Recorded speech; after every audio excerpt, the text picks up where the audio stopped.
Iako zimsko vreme baš ne pogoduje igranju fudbala, iako je pauza u domaćem prvenstvu između jesenjeg i prolećnog dela sezone jedna od najdužih u Evropi, fudbalska lopta nije prestala da se kotrlja. A gde drugo nego u postojbini fudbala Engleskoj.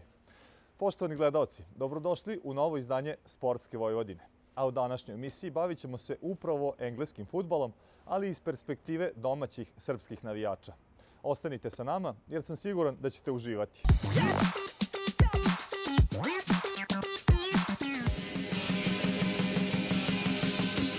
Naš prvi sagovornik na putovanju kroz ostrvski fudbal, Igor Todorović Zgro, ima dve velike strasti u životu, punk muziku i obilazak engleskih stadiona. Uživanje u potonjem mu nije bilo toliko dostupno tokom tinejdžerskih dana, kada je 3 puta odbijan za britansku vizu, ali je počeši od 2002. godine, pa u sledećih 20 sakupio preko 15 viza za put na ostrvo u 5 različitih pasoša.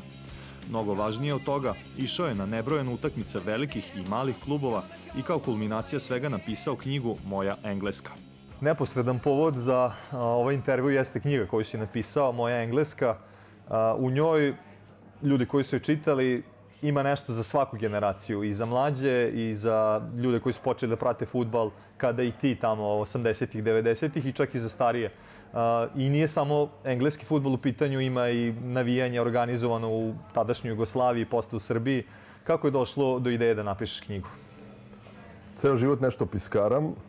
Od kad sam na prvu uopšte u stvari došao u dodir sa i fudbalom i muzikom, imam tu neku strast, pasiju da seckam iz novina isečke, sličice fudbalera, ovih onih, da sam to skupljao, baš onako mali sam bio.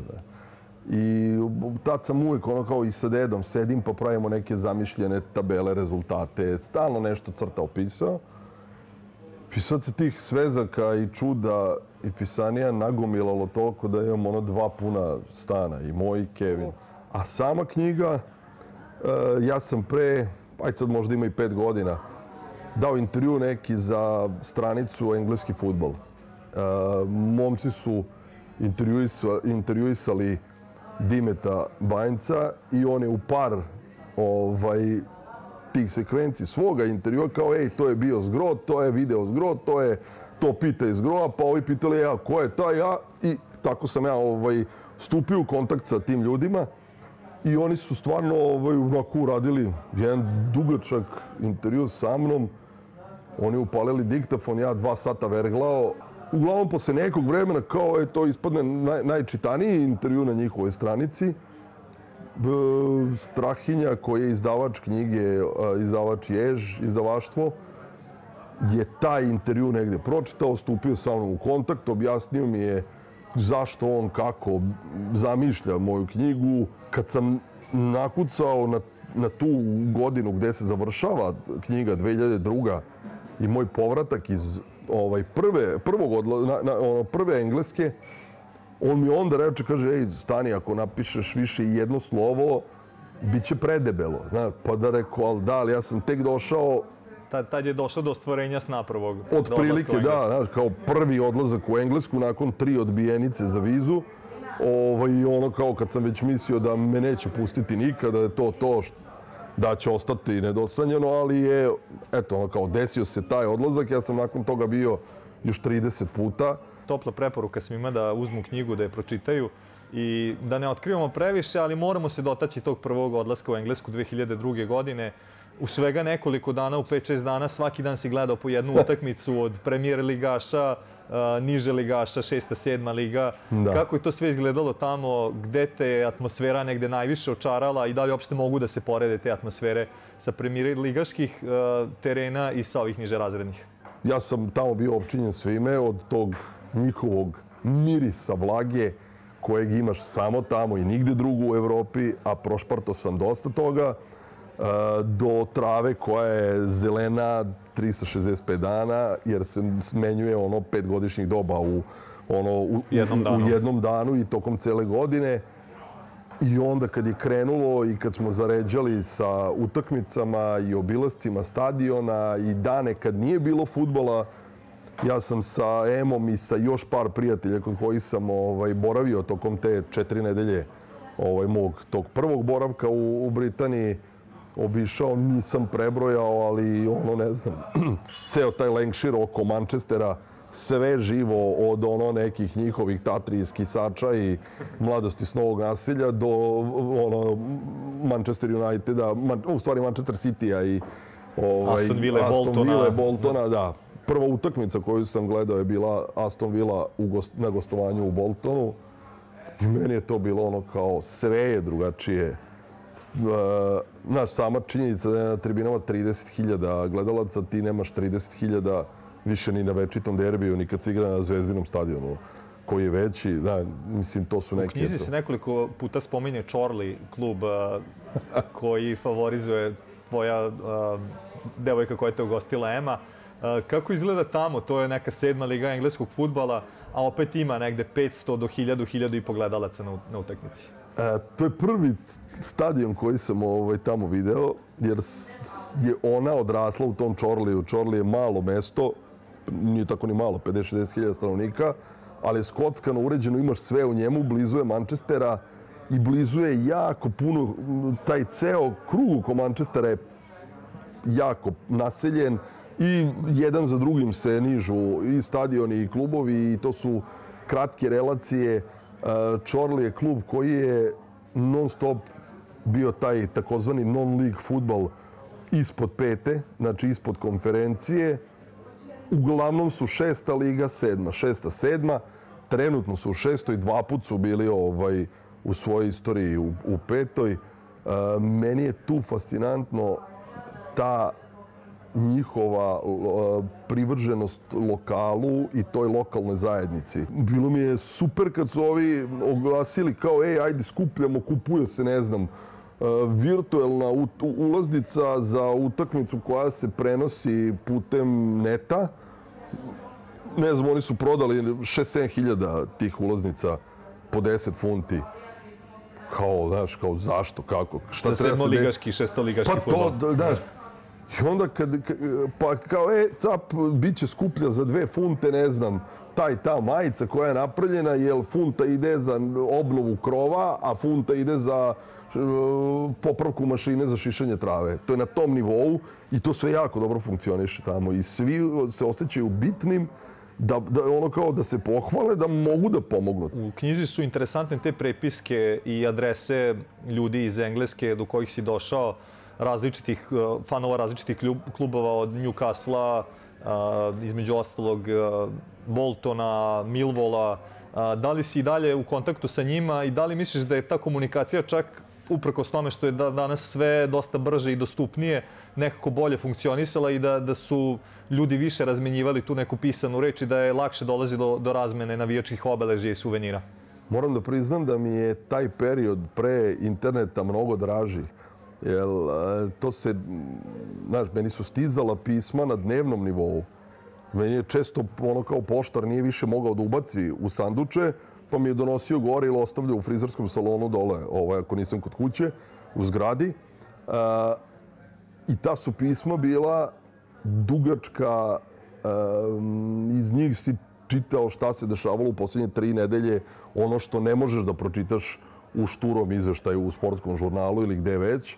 Pa onda uz ta pisma stižu i novine, pa su tu i kao izveštaj sa utakmice Scunthorpe, Darlington. Neke stvari koje stvarno ne možeš ovde da uvatiš.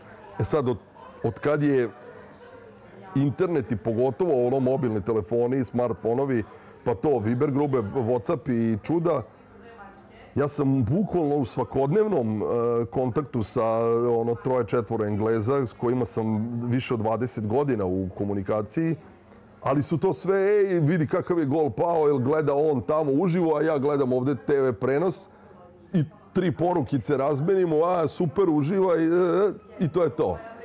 Nije to ta čar kao onda kada nije toliko bila dostupna svaka informacija, kada si čekao nedeljama da pročitaš nešto šta je bilo pre mesec dana ili kada već, ili neki izveštaj sa nekog gostovanja koje je iz bilo kog razloga bilo zanimljivo, čuveno, Pa kao, možeš misliti što ja čitam u martu nešto što se desilo u decembru. Sve to bilo friško, da. Imaju skenirana pisma koje si dobio u ovoj knjizi, između ostalog i kako su izgledale tribine na nekim stadionima nacrtane, da li dolazilo do nekih obračuna ispred tribina, sve do u detalje što danas je gotovo nezamislivo. Ja sam imao taj steward koji je prirodom posla se preselio u Londona, navijači Barnslija. Čovjek je zidar po profesiji, a krasnopis ga je odlikovao, bukvalno kao kaligrafiju da je studirao. Njegova pisma su kao bukvalno sam ja, kako dobijem drugari su sedeli sa mnom, pa smo se zajedno oduševljavali i prikazima, skice, crteži i akcija golova i tih stadiona i koji su navijači na kojoj tribini i kako voz, pa kuda moraš da prođeš. To je bukvalno kao male mape.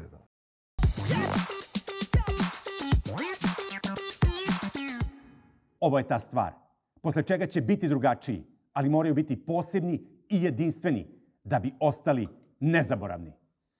Dobro, mogu ja sad da dobijem taj predmet? Kad sudija osvira kraj, Aco, tako smo se dogovorili. Ajde, dodaj mi kokice, molim. Dimitrije Banjac, široj javnosti poznati kao Đorđe Čvarkov, Žorž Papadubi, a bogami i Svetislav Kišprdilov, ima još nekoliko uloga i profila ličnosti u koje se uklapa. Ipak prema engleskoj izreci da se mogu promeniti posao, auto, pa čak i žena, ali klub za koji se navija nikada, svoju strast prema fudbalskom klubu Wimbledon gaji od trenutka kada je krajem prošlog veka prvi put čuo za šašavu družinu iz Londona. Dimitrije, tvoja ljubav prema Wimbledonu, kada je sve krenulo? Šašava družina 90-ih, 80-ih, ne teniskom klubu, nego fudbalskom. Secali smo, nije bilo sličica, znaš, i nije bilo dotoka nikakvih informacija, bilo je vrlo šturo.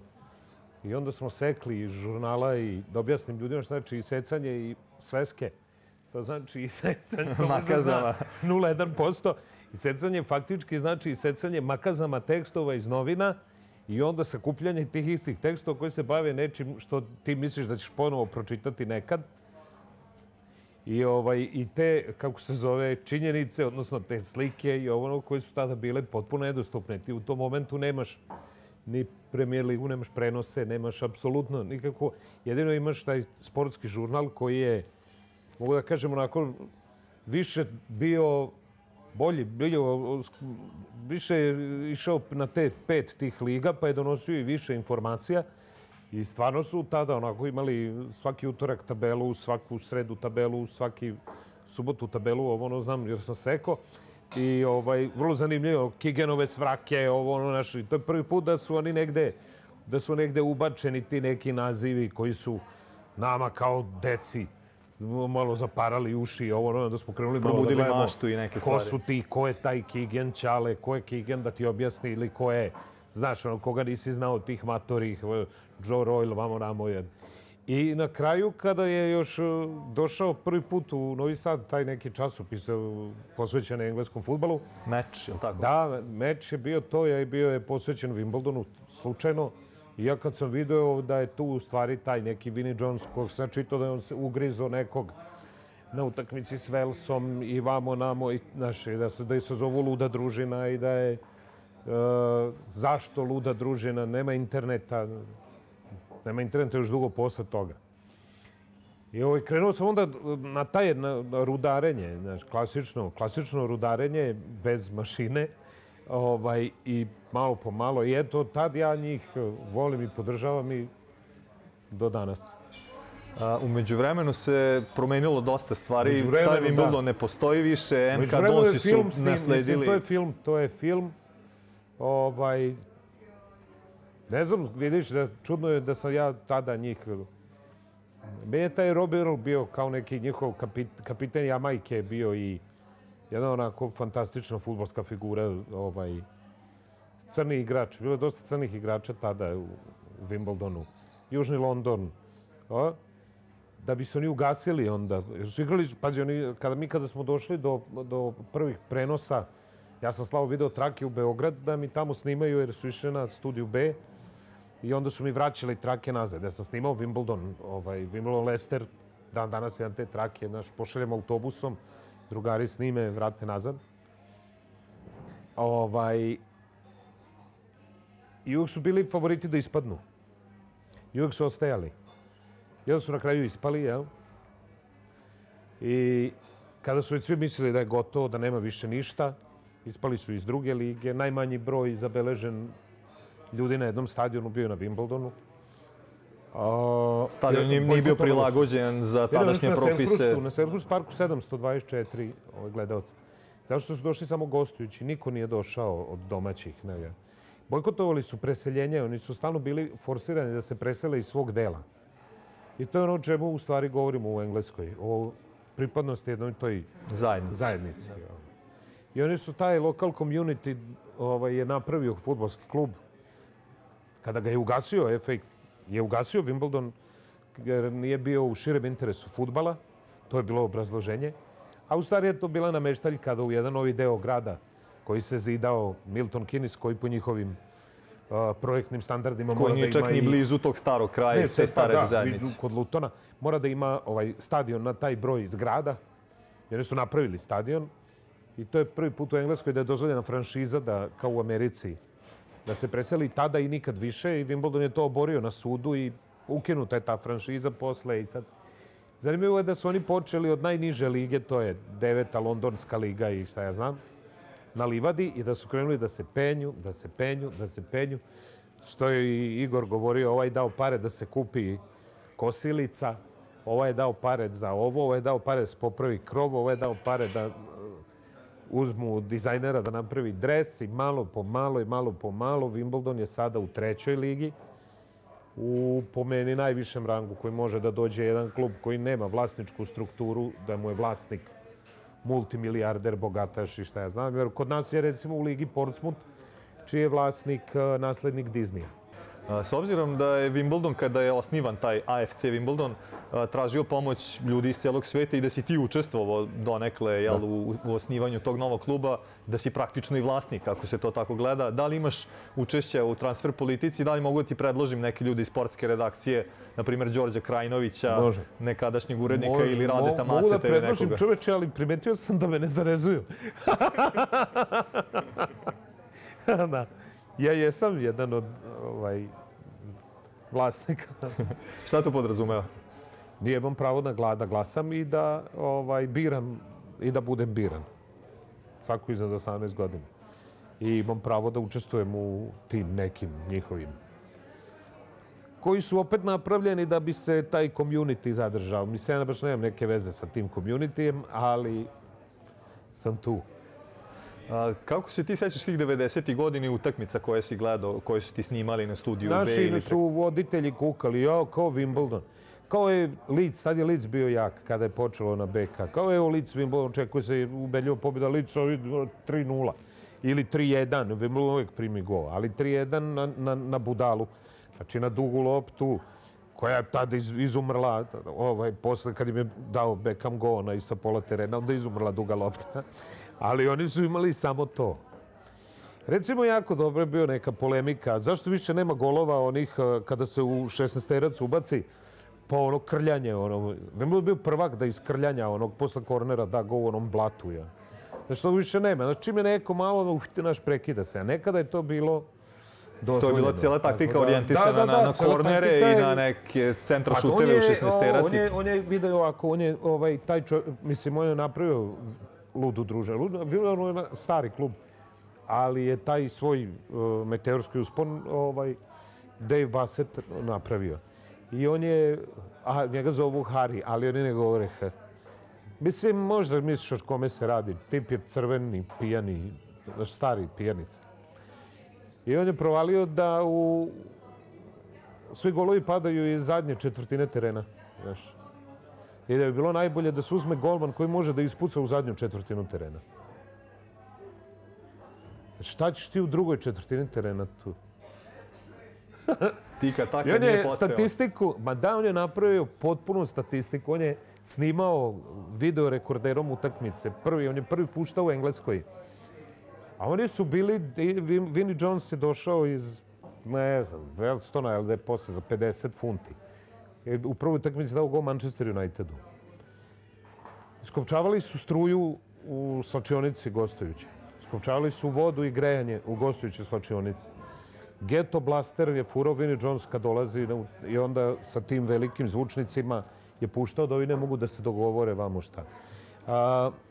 Cilj je bio da se napravi jedna odvratna atmosfera kad se ide u Wimbledon.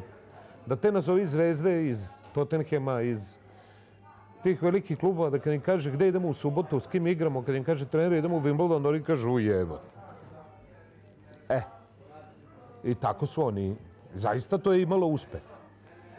Dok nije ta generacija otišla i dok na kraju nisu pobedile pare.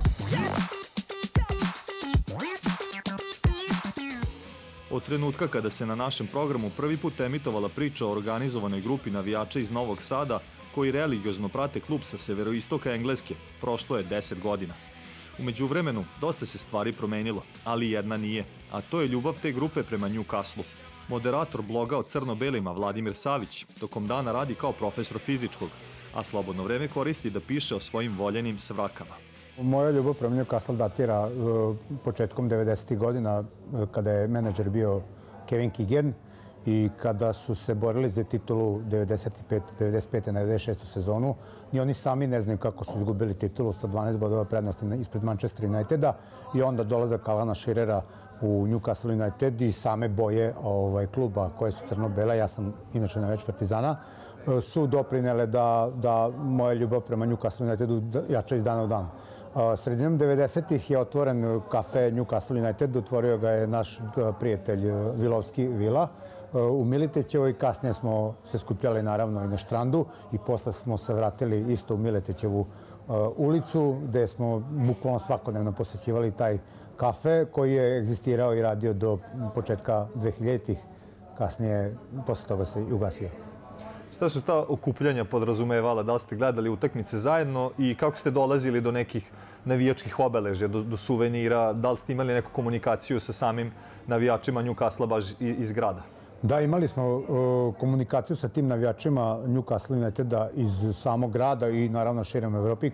Kako smo dolazili do suvenira? Jednostavno otvoriš paket, pošalješ pare, novac tadašnje marke, adresiraš na tog momka koji će ti da ti pošalje to, tebi stigne suvenir i niko nije prevario.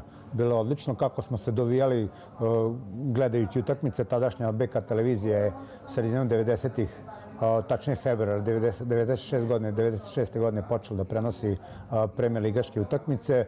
Već smo tada, naša grupa od 20-ak navijača Newcastle Uniteda iz grada smo se skupljali u kafe Newcastle i gledali fudbalske utakmice na televiziji u tom kafiću. 90. godine jedna od najboljih generacija Newcastle koja je ostala bez titule na kraju, bez jednog trofeja praktično. I u FA Cupu su igrali jako lepo i u Premier Ligi tih 11 bodova, 12 prednosti koliko su imali u odnosu na Manchester United. Šta je falilo u tom trenutku da dođe do titule? Da li je to samo nedostatak sreće ili je možda nešto drugo? Pa, 95. na 6. Newcastle imao jedan od najlepših i najboljih fudbalskih klubova u istoriji Newcastle Uniteda. Taj klub su zvali Zabavljači. Ni oni sami ne znaju kako su izgubili titulu. 12 bodova je prednosti bilo. Trener je bio Kevin Keegan, ali njegova filozofija je bila da napadaju. Malo su pažnje posvetili odbrani. Falio im je jedan jedini igrač možda za titulu, to je bio Alan Shearer. 96. godine Newcastle United je doveo Alan Shearera iz Blackburn Roversa za 15 miliona funti. To je tadašnji, taj njegov transfer je bio svetski rekord. Kao kad bi sada doveo Neymara za 222 miliona evra u neki fudbalski klub. Znači, on je mogao da bira koji god klub je hteo da ode. Juventus, Barcelona, ali on je Manchester United. 2 puta odbio Manchester United i prešao u Newcastle United. Zašto? Zato što je on dete Newcastle. On je navijač Newcastle pre svega. I on je napravio pun krug. On je prošao sve selekcije Newcastle Uniteda kao klinac. Međutim, put ga je naveo dole na jugu Engleske u Southampton, zatim u Blackburn s kojim je uzeo titulu i 96. godine je rekao srce mi govori Newcastle, glava mi govori Manchester United. I šta je poslušao? Poslušao je srce. I ja bi isto to uradio.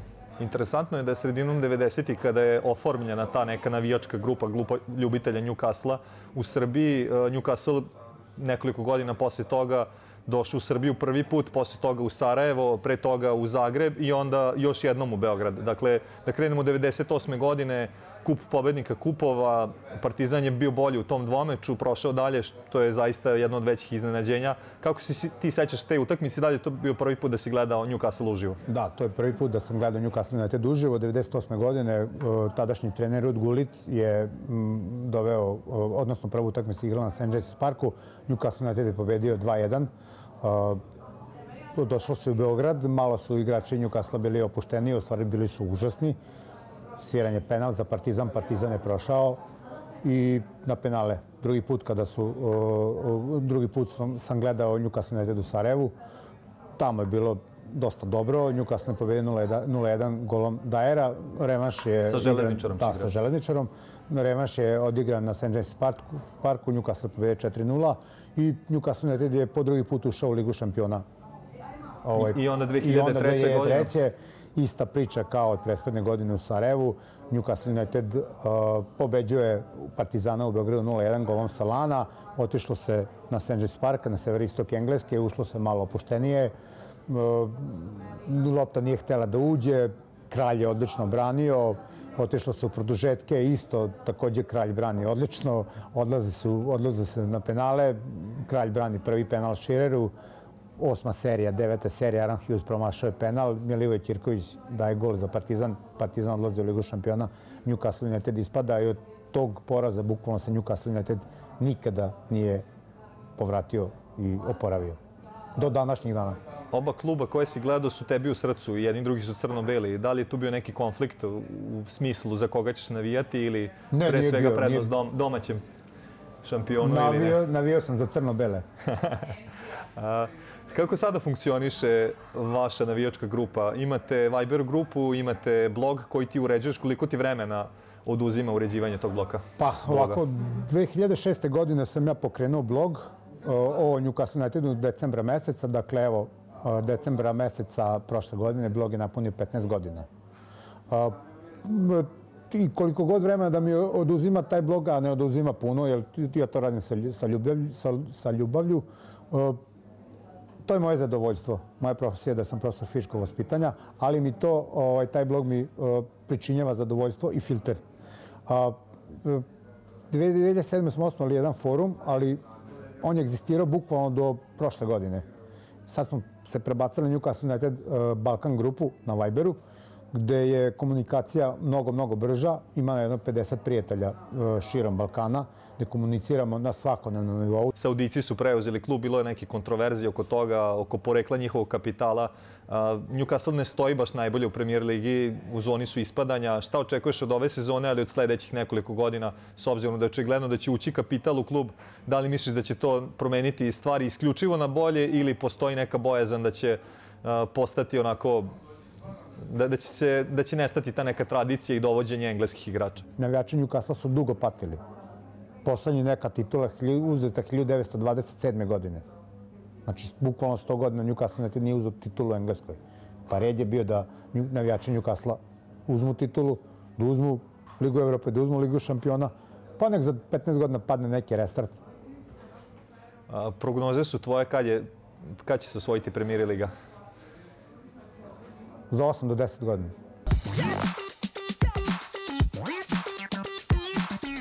Poštovani gledalci, toliko u ovom izdanju Sportske Vojvodine. Nadamo se da ste uživali u pričama koje smo spremili za vas ove nedelje. Gledajte nas ponovo i sledećeg petka u standardnom terminu od 16 časova i 30 minuta, a do tada i odloženo na sajtu rtv.rs. Doviđenja i prijatno!